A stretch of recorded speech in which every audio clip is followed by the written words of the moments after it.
7th of December, Rabbi Moore, Parsha with Rashi, Vayigash.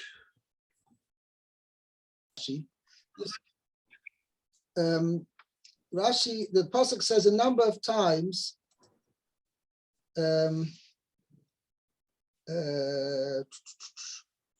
going up. Let the lad go up with his brothers.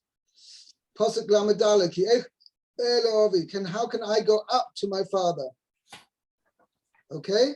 Right. Now, so this term, going up, is mentioned a number of times, meaning referring to where they were now with respect to going back to their father in Eretz Yisrael is called going up. And Rashi's not making any comments. We'll see later on in the next chapter, Pasuk Tes, Ma'aru v'alu elovi, and the Rashi says all of a sudden, Eretz Yisrael is higher than everywhere else. So why it doesn't mention anything about it right now? Okay, in this chapter here, Pasuk, since the beginning of the Parsha, it's mentioned a few times. Horiduhu Eloi. We got, where's it? Pasuk. Okay, we'll see when we get to it. Pasuk. Later on Pasuk Test. Now, one of the most dramatic scenes narrated by the Torah is coming up now. Chapter Memhei. Okay, Pasuk Aleph. V'lo yachol Yosef lehis apek lechol hanitzavim alav vayikra hotziu Vayikra, yeah. Vayikra I'm sorry. Yeah. Hotziu chol ish me alai v'lo amad ish ito b'his vada Yosef el Echov. Right. So Yosef could not contain his emotions in the presence of all that were there. We'll see, by the way, we'll see in Rashi that translation is not 100% correct. Okay, we'll see. All right. And he cried. Oh, it doesn't say cry, he called out. Vayikra. Okay, he called out. Let everyone leave my presence. And no man stood with him. When Yosef made known to his brothers, Made himself known to his brothers. Right. Okay, and now the Rashi. V'lo yachol Yosef lehis apek lechol hanitzavim. And Yosef could not contain his emotions in the presence of all who stood. Okay, so here, the way you translated that now, you're adding the words in the presence of L'chol hanitzavim. Okay, Rashi, we'll see in a second, Rashi doesn't translate it that way. Okay, let's see Rashi here. Lo haya yachol, he was not able. Lisbol. Va shehiyu mitzrayim mitzrim nitzavim alav. To bear that it would be that the Egyptians who were standing by him, B'shom in she'echav misbaishin, that they would hear the humiliation of the brothers. Right? When his brothers are being humiliated or being embarrassed, Behi vadoi lohem. When he Vehi vado lahem, when he would make himself known to them. So why do you say Rashi doesn't like the translation? Okay, so you'll see that Rashi seems to explain lehis apeik means lisboil.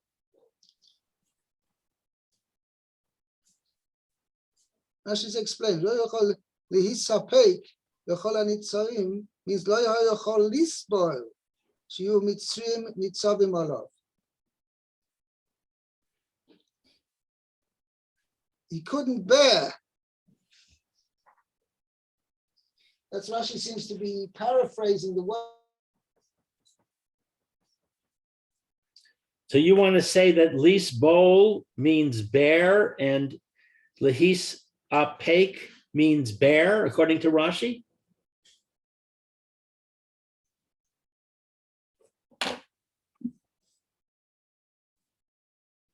Are you there, Rabbi?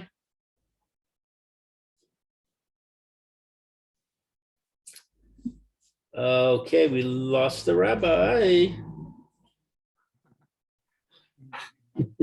Certificate. Okay. I'm sorry, just it's a very strange. At 1:10 is always the time when I get these glitches. What should we call it? These internet glitches. I don't know. It seems somebody comes in always at that time and they like kind of mess up the connection. Okay.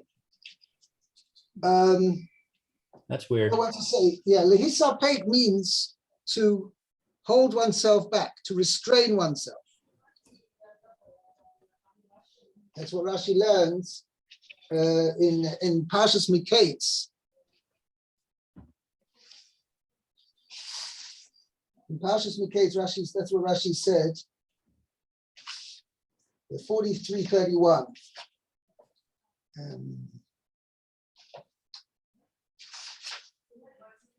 So you want to translate it that Yosef was not able to restrain himself? That's to allow the Egyptians to be there. So I'll read I have a note over here. Literally, he's explaining the word in this sense, but with regard to the embarrassment of Yosef's brothers. Yosef realized that he would not be able to restrain himself in the face of the embarrassment that his brothers would feel if the Mitzrim were present when he revealed himself to their brothers. He therefore told all the Mitzrim to leave. That's how the Mizrahi and both of Guaria. So I translated, he couldn't abide. That's how I think I translated it. Yosef could not abide the presence of all those standing around him. Okay? Right. Okay. So therefore he said, everybody go out, and only he and his brothers were present. Okay, let's continue. Pasuk base. Vayitain es kolo bivchi v'yishma'u Mitzrayim vayishma beis paro. Okay, end of pasuk. Vayishmu Mitzrayim vayishma beis paro. Okay, so vayitain is to give. Literally, but it means he gave his voice in weeping. In weeping. Okay, so I translated that as he began to weep loudly. Means he didn't. Sometimes a person can think means he gave voice to his weeping. He gave voice to his weeping, meaning that he burst out weeping loudly. Vayishmu Mitzrayim, that all Egypt heard, Vayishma Beis Paro, and the household of Paro heard about it. So there's a number of idiosyncrasies here. First of all, if in verse 2 he's weeping, then clearly in verse 1, I understand why they translated his emotions. Weeping is the result of emotions. There's 2 points over here.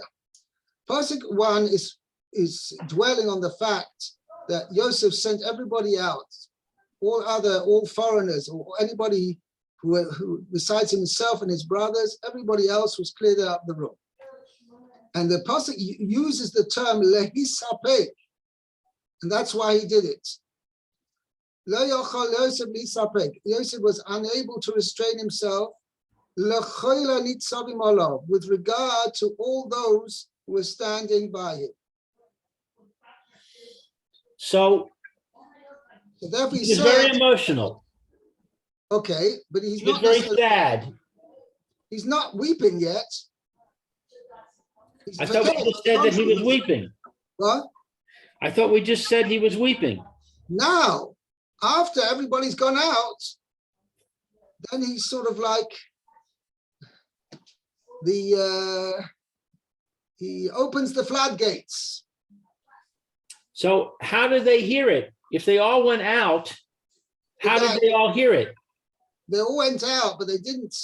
I mean, just imagine whatever, has his own chamber where here he is together with the brothers, but he didn't, I don't know how thick the walls were, but not such a particular thick walls.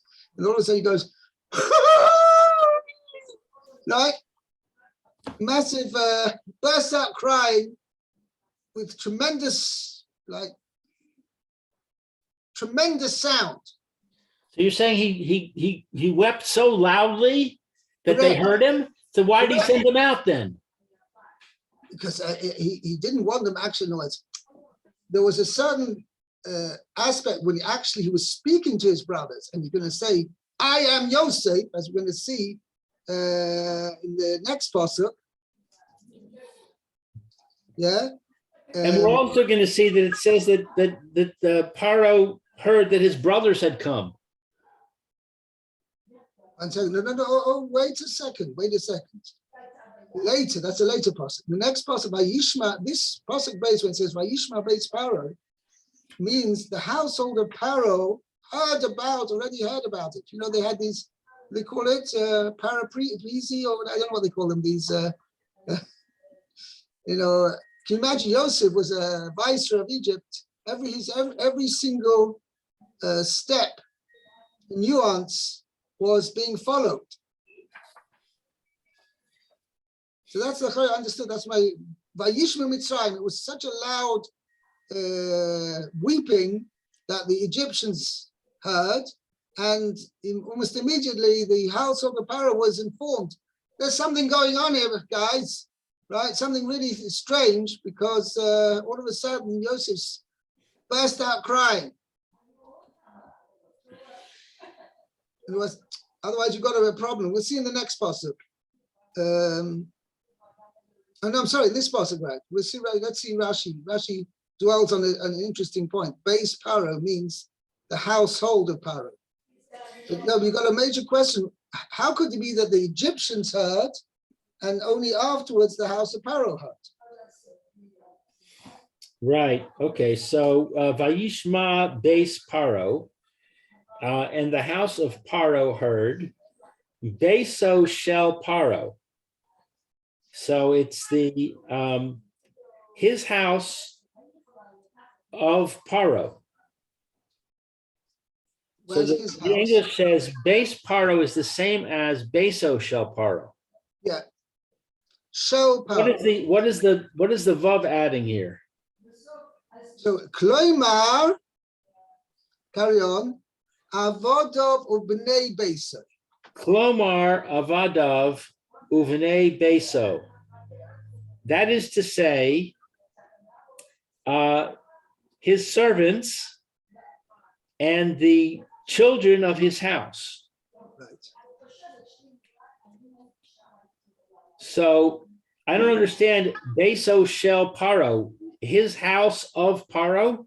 Yeah, so that's a huge. It's a grammatical way of saying it. What Rashi means to say is not the house, the actual structure, his palace heard, because even though walls may have ears, but they don't. Okay, well, walls of it have ears. It's just a euphemistic phrase when something material, right? Obviously doesn't have senses that you can hear. So what does it mean? The house of Paro heard means Paro's household heard, i.e., Kloimar, Havod of his servants, Ubnei Beisa, and the members of his household. So that's what Rashi is pointing out. Beisa shel Paro means Paro's household, not Paro, the actual building heard. And Rashi is pointing this out. This doesn't mean over here, it doesn't mean the actual house, the structure heard, because that's something inanimate. Elokamoi, Beis Yisrael, Beis Yehuda. Now, the full understanding of this Rashi will only be apparent if you learn it together with the next Rashi.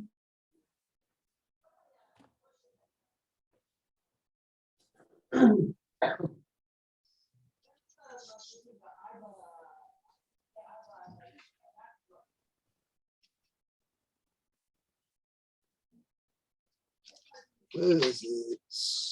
It's on.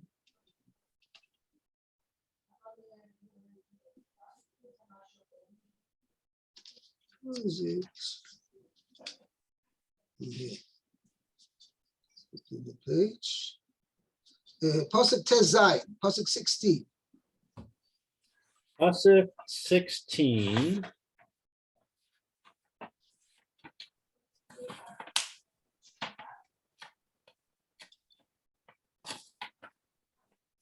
Let's see. V'hakol nishma beis Paro lemor ba'u achei Yosef. Vayitav be'enei Faro uve'enei avadav. So the news was heard in Paro's house. So he says in Paro's house. The pasuk doesn't say where's the b. Doesn't say Vakol Nishma b beis Paro. Right. There's beis Paro. So it sounds like the house of Paro heard. Right. So here Rashi says Kamoy b beis Paro. Bezehu loshen bayis mamish. This one over here means at the actual house. So what Rashi is playing as follows, and this is what the Mefarshim explained, the difference between the two psukim. Here it uses when it says in our pasuk base, Vayishma beis Paro, means the beis Paro did an active act of listening, of hearing. Because it says Vayishma beis Paro. The house of Paro heard. In pasuk Tezayin it says V'hakol nishma beis Paro. The voice, literally, I'm translating literally, the voice was heard. Beis Paro. So therefore, that Rashi says the difference. Where the actual house is doing the hearing, listening, that is not referring to the house itself, it's not referring to the household, the human beings, the human beings in the house of Paro heard. So what that means, so when we say beis Paro, we refer to Paro's household. The Paro's household heard. That's how Rashi explains it here. Whereas later on in Pasuk Tet Zayin, it doesn't say that it says, it uses the passive form. It was heard. The news was heard, beis Paro. So there Rashi says, if you're using a passive form, you're obviously referring to the building itself. In the building of the house of Paro, in Paro's palace, it was heard. By the people. Well, we were not friends. Nishma is a passive form. It was heard. The news was heard. It doesn't say it's by the people. It says Ali Day Beis Paro. Beis Paro means in Paro's palace, the news was heard. So there we can actually referring to the actual structure of his house, i.e. his palace. And it was heard, the news was heard. And as Rashi says over here, you have to just add an extra base for clarification. It was heard, the news was heard in Paro's palace. And that's referring to the actual structure. But Rashi doesn't say add a base, does he? Oh, beves. I see.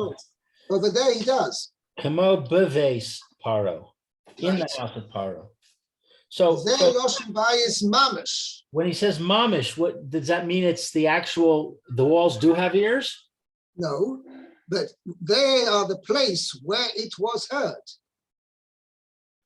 By the people.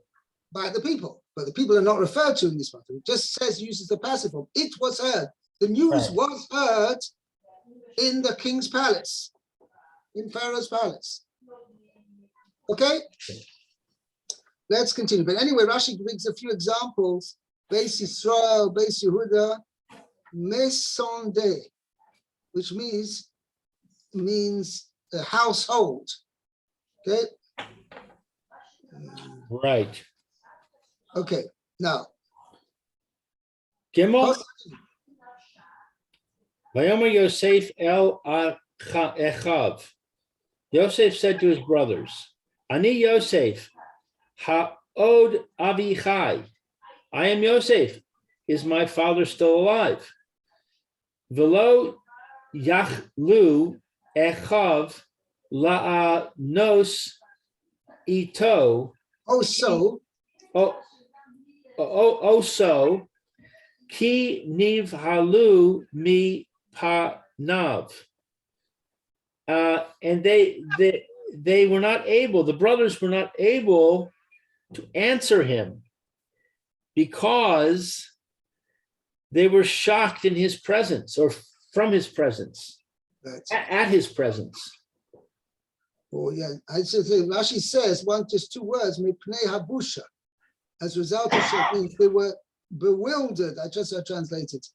Nivalu mipanav. Not it doesn't mean confused in this particular sense, but it means they were bewildered. Well, doesn't busha mean shame or embarrassment? Right. They were so. It's more than dumbfounded. Dumbfounded would give the impute the idea that they just couldn't believe it. That's not what Rashi's saying. Meaning they were so bewildered, that's why I use the translation, bewildered that the fact that, because Yosef is not just revealing himself. What he's asking, is my father still alive? You mean, you're just discussing his father just before, and that you can't take Binyamin. If you do let Binyamin here, our father will die. Sure, he's alive. That's the whole discussion. But if Binyamin can't stay, in order that Yaakov should remain alive. So what's Yosef saying? I'm Yosef. Is my father still alive? I'd say he's embarrassing them. Correct. Exactly, that's the point. And he wants to get this sharp lesson over to them. What's he saying?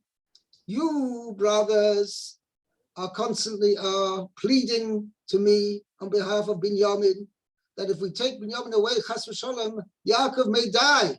Our father Yaakov may die as a result of the grief of having Binyamin being separated from him. And what about when you sold me? Were you concerned about our father's welfare?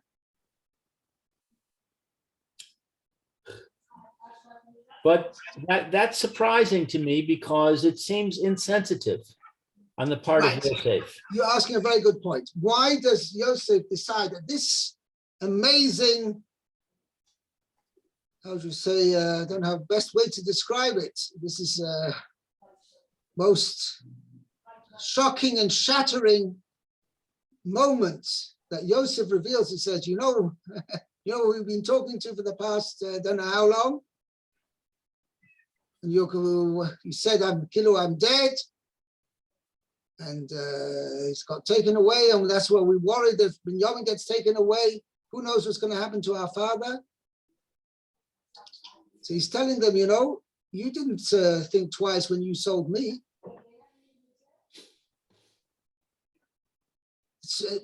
Why Yosef decides to? He sees that they've done tshuva. He hears them talking. He knows that they've made the connection that, this has come upon us because of what we did to Yosef. Right. You were wrong. He sees them standing up for Binyamin and saying, we're going to go to war. We're not giving him up. So they've done their tshuva. So why is he rubbing it in? 1 second. It seems that he was not convinced that their tshuva was a full tshuva. True, they were standing up for Binyamin, but Binyamin wasn't a threat to them. The Egyptians were a threat. Who? The Egyptians were a threat. They're saying, we're going to make war. We're going to fight against all of Egypt rather than give up Benjamin. Correct. So that's tantamount to. No, but I'm saying no, because it could well be that they were willing to fight for Binyamin because Binyamin did not present a threat to them. No, but Egypt presented a threat. They were willing to fight against Egypt. The threat was coming from Egypt. Yes, but that was a physical threat to them. But to undermining the brothers' authority, that's what why did they sell Yosef? Because he was a threat to them. Right. A major threat to the actual whole, not just the existence, to the whole essence of what the future nation is going to be. The idea was that the Malbim explains this, that the Ikka, what the brothers, should we say, aroused their, not so much jealousy, but their anger was, we're going to allow this Yosef to be the future leader of the Jewish people? This is what's going to happen. He's found favor in our father's eyes. He's our father's favorite. You know what's going to be? Yaakov is going to give over the mantle of leadership for the future generation. He's going to give it over to Yosef. And this guy is a snitch. This guy is, he doesn't bat an eyelid at telling Lashon Hara about us. This is going to be the future leader of the Jewish people. So what lesson did they learn?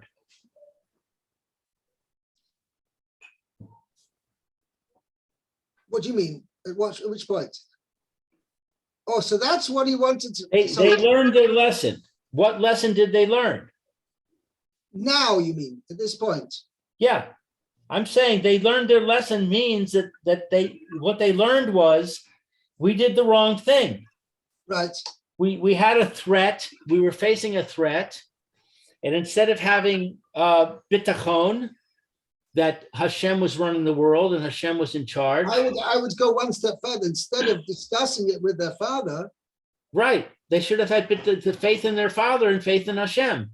Right. Now they're having faith in Hashem. They're saying, we're not giving up our brother, no matter how dangerous it is. We're going to fight.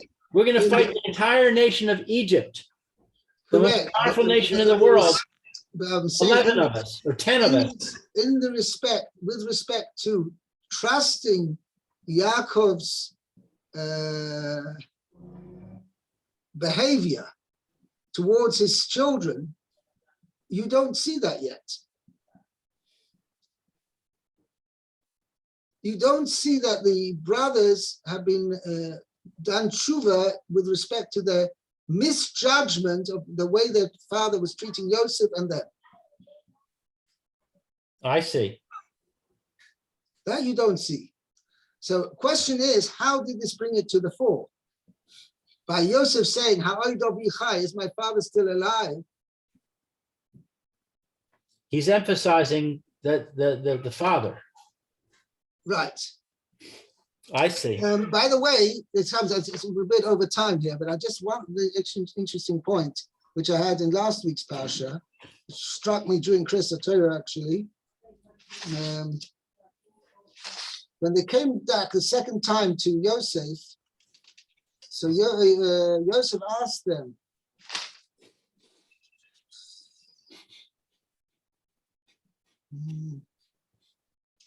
Vayishal, chapter 43, Pasuk Chav Zayin, 27. Vayishal lehem leshalom. He asked about their welfare. Vayomer, he said, Hashalom avichem azokeh, Hashamartem. Is your father, your elderly father, about whom you said, is he well? Hashalom. Ha'odenu chai, is he still alive? 1 second. If he's doing well, right? So what's the question? Ha'odenu chai. It should have been the other way around. He should, is your father still alive? And how's he doing? And what do they answer? Vayomer says, Shalom l'avdechol avinu. Right? Our father's doing well. He's fine. Odenu chai, he's still alive. Excuse me. If he's feeling fine, then Odenu chai. What do you have to say, Odenu chai? Right, I get the question. So I saw the Orach Chaim asked the question, but then the answer I didn't fully follow, whatever. But I wanted to say a point is this was the point that Yosef was asking them. Is he may be well, but how Denu Chai is still, is he, how should I say, is he not just fully functional? Yeah, maybe you put it, is he fully functional? How Denu Chai, is he still with it? He's full of spirit. To which they answered, yes, he is, which was not 100% accurate. Because because he was in a state of grief. In fact, ever since Yosef had left, he was still in that state of grief. Right. But that was Yosef's intention when he asked the double question. Is he still alive? Meaning, does he have chiyus? Does he have, you say in Yiddish, a bren? Is he living life to the full? Right. That was the point of the second question. So that's why he repeated. It could be it was similar referring to that situation over there. He repeated the thing, is my father indeed still, is he living for life to the full?